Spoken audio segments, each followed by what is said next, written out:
Son las 7:38 de la mañana. Esta semana, como les decía, estamos comenzando el día de hoy con un seriado que tendremos todos los días más o menos a esta hora, 7:30, 7:40 de la mañana, en el que vamos a hablar de distintos aspectos relacionados con la educación a propósito del comienzo de este nuevo año escolar. Algunos ya lo hicieron, otros lo están haciendo esta semana. La que viene más tardar, el día 2 de octubre, pues comenzará el país todo en materia educativa.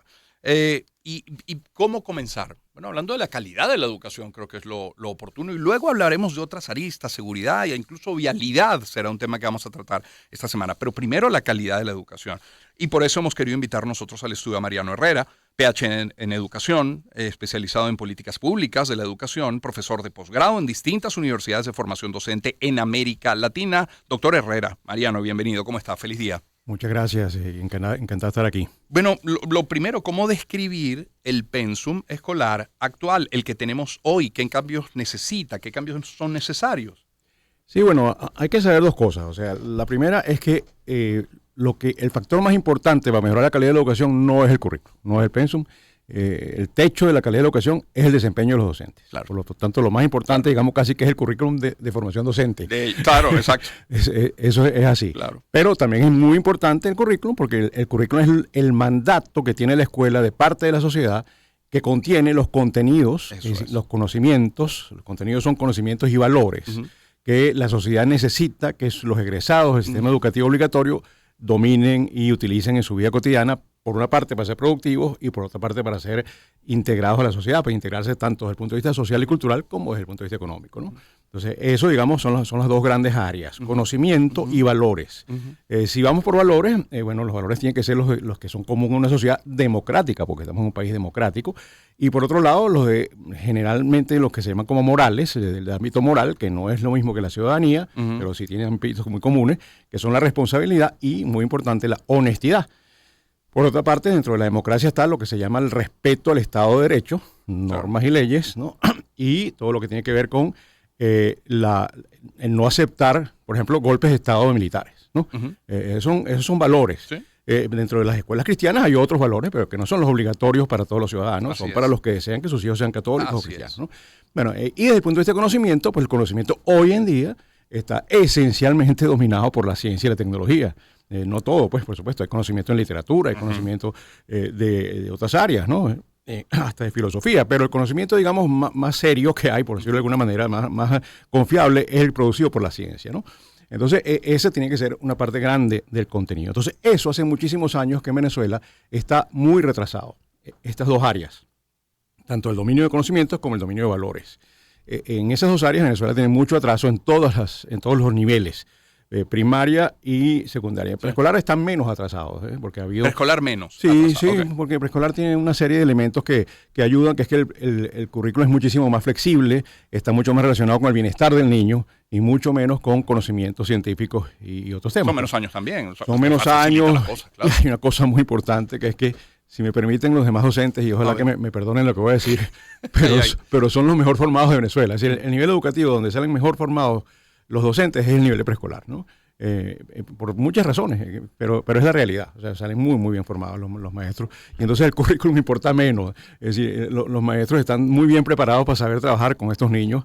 Pero sí los ha habido, y justamente los cambios son buenos porque ha habido mucha gente bien preparada para hacerlo. Hay varias cosas que se desprenden de estos primeros minutos escuchándole, doctor Herrera, y es que no se puede hablar de pensum, no se puede hablar de un modelo de educación en un país cuando los maestros devengan los salarios que están devengando. O sea, porque no es tanto el currículum, no, es la formación de los maestros. Pero ¿por qué me voy a formar como maestro si voy a terminar recibiendo estos ingresos? Claro, sí, por eso te dije que el desempeño es el factor más importante. Lo que hace el docente en el aula es el techo de la calidad de la educación. Más allá de lo que sabe el docente hacer, no hay nada, no hay currículum, no hay nada. Ese es el techo, hasta ahí llega la calidad de la educación. Entonces, y ese desempeño depende de dos cosas. Por un lado, y muy importante, la formación universitaria que reciben durante sus años de estudio en la universidad, y luego las condiciones de trabajo, que es de lo que tú estás hablando ahora. Dentro de las condiciones de trabajo en Venezuela, en este momento, lo más débil, pero no lo único, es el salario. El otro día oí a un docente diciendo que los docentes son una gente que trabaja como voluntarios, porque lo que ganan no les alcanza ni para pagar el transporte. El transporte, claro. Entonces, entonces van todos los días porque tienen un sentido de compromiso y de responsabilidad. Pero, y porque tendrán otros ingresos por otras vías.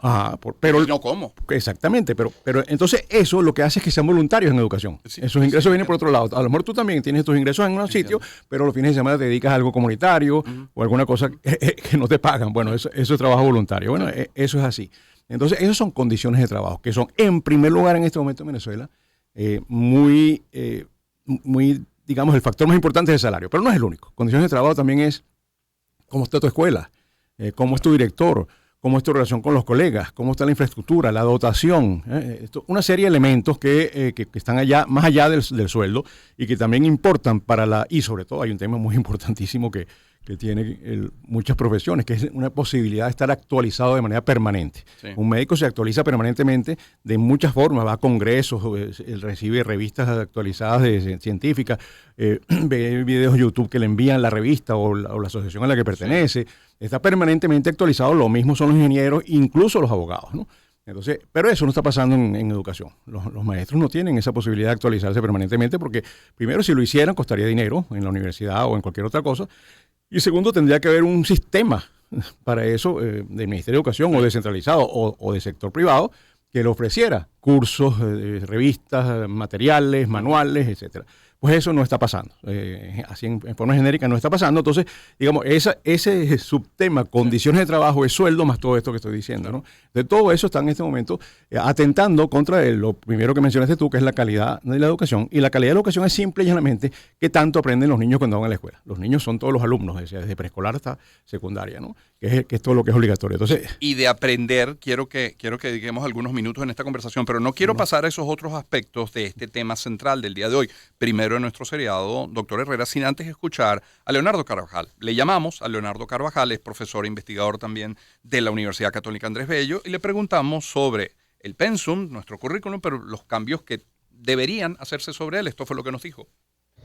Yo pienso que el pensum de estudios de la escuela primaria venezolana debe recibir una cura de simplicidad, y las palabras son de Arturo Uslar Pietri, desde el año 1965.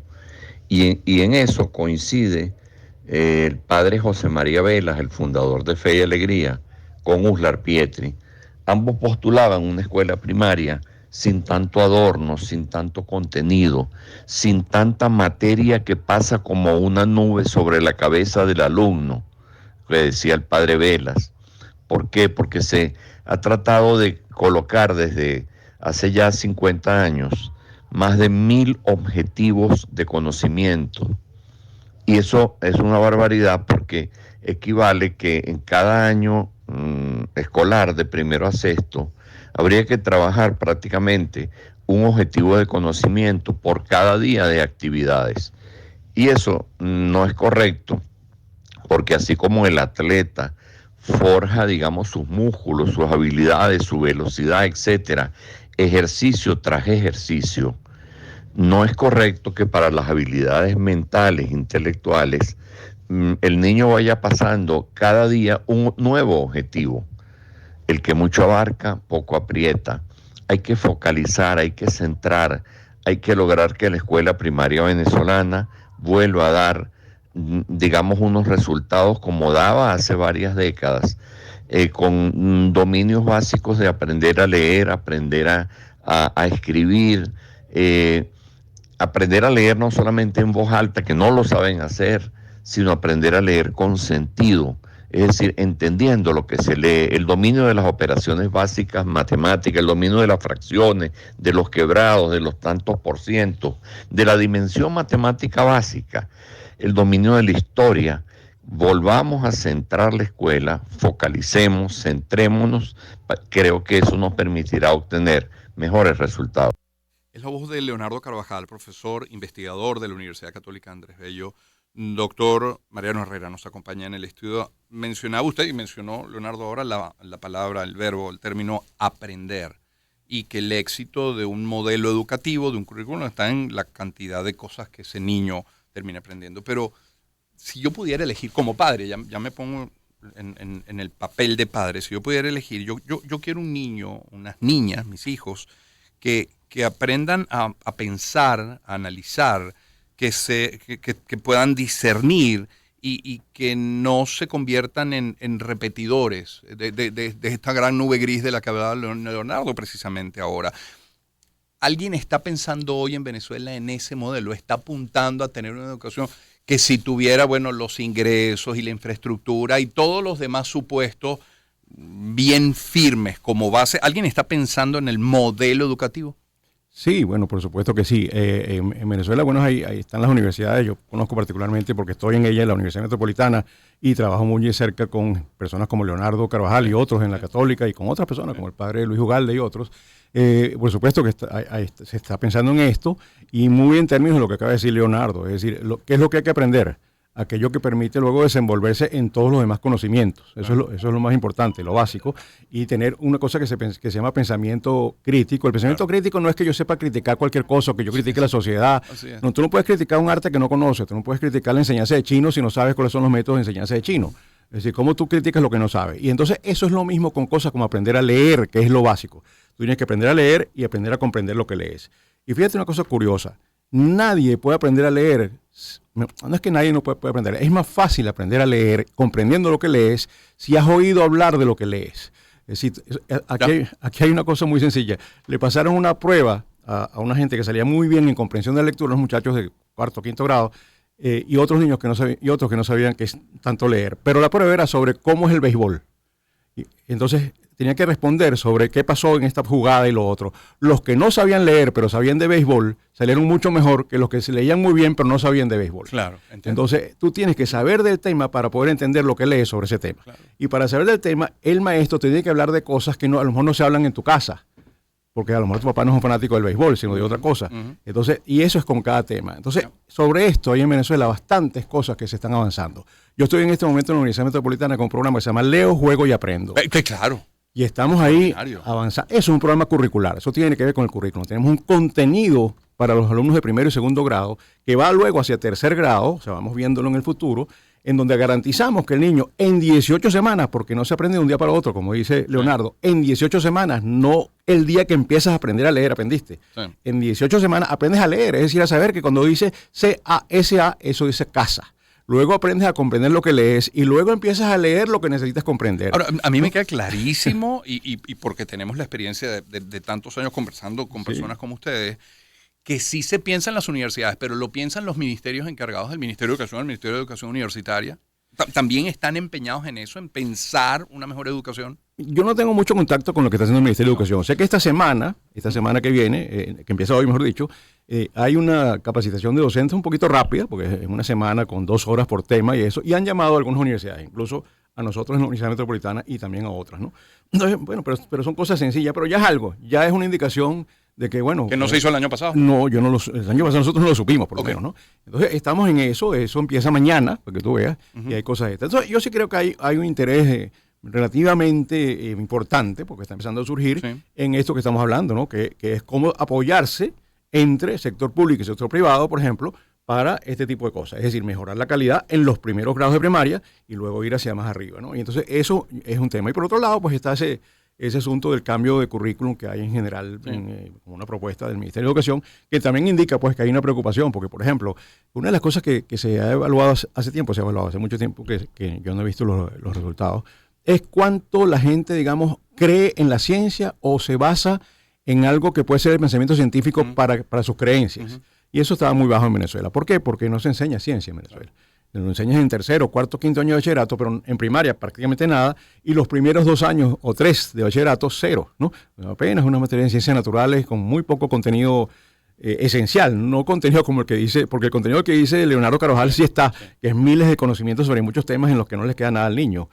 Porque sobre eso hay una cosa que se llama la carga cognitiva, que ha avanzado mucho la neurociencia en eso, que es que la memoria de corto plazo, que es la que utilizamos para pensar de manera cotidiana, que no es nuestra memoria de largo plazo, tiene poca capacidad. Entonces, si tú enseñas demasiadas cosas al mismo tiempo, se agota. Es como la memoria RAM de las computadoras que se guindan, ¿no? No estoy en contra de la formación habitual, pero hable usted con un niño, más o menos de la edad de mis hijas, 12 años, digamos, un niño preadolescente, y le va a decir, ojo, insisto, el niño tiene que aprender a sumar, a restar, a multiplicar y a dividir, claro, dices, pero ¿por qué entonces complejizar? ¿Por qué esa nube gris cuando papá, yo tengo en mi teléfono una calculadora? Sí. O sea, ¿cuánto de lo que estamos impartiendo hoy en el colegio lo vamos a utilizar en nuestro desempeño y en nuestra vida? Esa es una pregunta. Sí, bueno, mira, la computadora no se entiende si tú no sabes sumar, tú no sabes lo que es sumar, no sabes lo que es restar, no sabes lo que es multiplicar, lo que es dividir. Claro. Tú no sabes utilizar algunas funciones de computadora si no has visto en matemática avanzada, por ejemplo, coseno, seno, coseno, tangente, todas esas cosas. Eso te lo sacas. Y soy de los que me esmero en que cuando mis hijas hacen algún cálculo, en la cotidianidad yo digo, ¿ves qué importante es la matemática que estás aprendiendo? Exacto. No tiene un límite también. Tiene un límite. Entonces tienes que entender primero, y a eso me refiero, tienes que entender primero de qué trata lo que hace la computadora para poder usar la computadora o la calculadora, ¿no? Eso es. Y entonces esos son temas fundamentales. Entonces, volviendo a lo que estaba diciendo antes, entonces, por ejemplo, el conocimiento el acercamiento al conocimiento científico. El saber que en la ciencia están los avances de la humanidad más recientes. Sí. Eso incluye Internet, WhatsApp. Inteligencia artificial hoy día, claro. Todo eso depende de la ciencia y la tecnología. Y eso está muy pobre en el currículum venezolano, muy pobre. Entonces, ojalá que haya esfuerzos para que deje de ser pobre eso y empiece a ser más importante. Y eso creo que está dentro de algunos de los planes curriculares que están avanzando en las instancias oficiales. Y ojalá que eso avance. Pero repito, yo sí creo que hay dos cosas que deberíamos, si vamos a hablar de calidad, que es el tema que anunciaste al principio, hay dos cosas esenciales que se deben tener, que fueron las dos primeras que yo dije. O sea, el currículo que más importa es el de la formación de maestros. Sí, señor. El maestro tiene que saber utilizar técnicas para enseñar a leer, que no las hay en este momento, no las están usando. Hoy se están graduando comunicadores sociales en algunas universidades que no saben leer y escribir. Exactamente. Eso es una realidad. Y se sabe además, por ejemplo, que si no se aprende bien a leer en primer grado, las consecuencias son graves, tanto como para repetir o hasta desertar más adelante. Entonces, los niños que no aprenden a leer en primer grado les va muy mal después. Hay que aprender a leer en primer grado. Pero en primer grado no se aprende a leer en un día ni en un mes, ¿no? Sino más o menos entre octubre y abril del año escolar. Y ahí es que tú puedes medir si se aprendió. Y luego entonces hay que reforzar eso en segundo grado y empezar con comprensión de la lectura de cosas que son más relacionadas con contenido y conocimiento de geografía, de historia, de matemática, de biología, de otras cosas, ahí sí, en tercer grado. Ahí sí. Pero primero tienes que realmente dominar bien la lectura, leer con fluidez y comprender con fluidez lo que lees. Cosa que requiere una serie de elementos que son pedagógicos y didácticos y que deben formar parte del currículum, o sea, del pensum de formación de docentes en las universidades. Ese es un tema esencial. Y luego entonces está lo que la sociedad necesita, porque es verdad, y yo te digo que no es más importante una cosa que la otra, lo que dije al principio, conocimientos y valores. Claro. Los valores de honestidad, de responsabilidad, de ciudadanía democrática son esenciales. Y eso es parte de la responsabilidad de la escuela y es importantísimo. ¿Por qué? O sea, para la ciudadanía es necesario que la sociedad no sea racista, por ejemplo, pero puede haber padres racistas. ¿Qué es lo que tiene que hacer la escuela? Convertir a un niño hijo de padres racistas en una persona que no es racista. O sea, no son los valores de la familia exclusivamente los que tienen que pasar por delante, son los valores ciudadanos, ¿no? Y eso es el rol de la escuela. Fíjate que yo digo cosas aquí que quitan piso, no, la familia es la que enseña valores. Depende. El machismo es familiar, eso no se enseña en la escuela, ¿no? El racismo puede ser más familiar que escolar. Entonces, vamos a dejar que sea la familia la que transmite esos valores. No. Claro, ¿dónde está el contrapeso de la balanza? El papá se come la luz, no se para en los stops, en los pares de las calles. Y eso no significa que esté bien. Vamos a dejar que sea ese el ejemplo que siguen los niños, o es otro, ¿no? Entonces, la escuela no se tiene que parecer a la sociedad que tenemos, sino a la que queremos, ¿no? Y eso es lo que es el currículum. Es algo distinto, aunque en algunas cosas puede ser igual. A veces a pesar de los padres, ¿no? Sí, a veces a pesar de los padres, muy bien dicho. En no todos los países es así. Hay países donde el consenso Estado y familia que pasa por la escuela es muy amplio. En países como Noruega, Finlandia, claro. Bueno, toda la sociedad está de acuerdo en ser antirracistas y por eso es que hay en este momento una crisis de inmigración porque hicieron leyes para aceptar a gente de todas las etnias, de todos los países y hay algunas crisis económicas por la gente. Pero la sociedad no se queja de eso, sino solamente algunos extremistas de un sector pues muy de extrema derecha o de extrema izquierda, pues las cosas. Entonces, ese tipo de cosas es ideal, pero no es lo real. En Venezuela puede haber enseñanzas o ejemplos dados por la familia que no son los que la sociedad necesita. Y para eso está la escuela. Me encanta, doctor Herrera, esta última parte, este último minuto, porque ha sembrado el debate.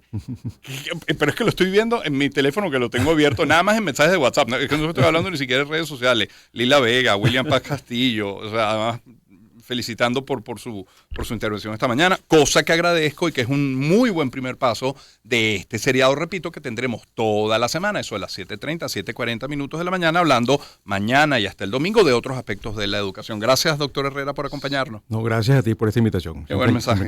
Mariano Herrera es PhD en educación, especializado en políticas públicas de la educación, profesor en posgrado en distintas universidades de formación docente en América Latina. Y escuchamos también un sonido de Leonardo Carvajal, profesor investigador de la Universidad Católica Andrés Bello. Cierro nuestra pausa.